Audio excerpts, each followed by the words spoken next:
A little bit grim. We've had to close a bridge. This is the second time in 2 weeks we've had to close a major bridge. That's the bridge that's called the Sarisia Bridge, but it's on the Newell Highway. So the amount of traffic that normally goes across that bridge is high volume traffic. So we've had to close that yesterday afternoon. That's still closed at the moment. Hopefully, fingers crossed, we might be able to get that open by later this afternoon. The height of the river is a little bit less than it was 2 weeks ago. It's about 8.3 metres that hit last night. A couple of weeks ago, it hit 8.63 metres. So that kind of gives us a bit of hope that we might be able to get it open this afternoon. But what that does is creates traffic chaos across our main bridge, our high-level bridge.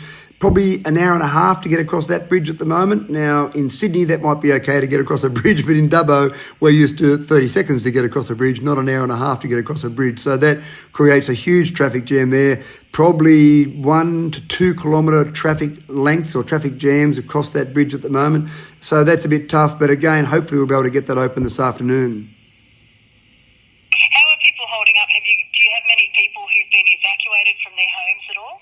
No, we're pretty good in Dubbo. The way Dubbo sits, we don't have any homes that are really exposed to the floodwaters. Across our CBD, in terms of the businesses there, it does start to impact some of the businesses down the main street. The rear entrance, for example, for freight deliveries or for stock levels, they're often rear entrances to some of those bridges some of those businesses down the main street. So some of those are being impacted. The shopping centre, the major shopping centres, their car parks are being impacted, so people can't park down there. So that limits the trade for some of those businesses. But again, apart from one caravan park that needed to be evacuated, homes are in a pretty good state in Dubbo. That's really good to hear. Great. Thank you, Matthew. Is there anything else you'd like to add? Really just safety on the road. We've had a loss of life over in Golgong, which is outside our LGA, but it really just comes down to that safety on the roads and just patience with our staff. Our staff have been doing 12-hour shifts, have a break and then another 12-hour shift.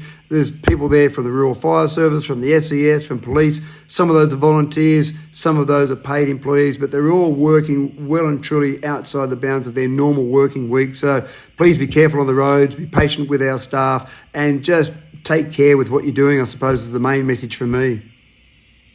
Thank you so much for calling. Thanks, Diane.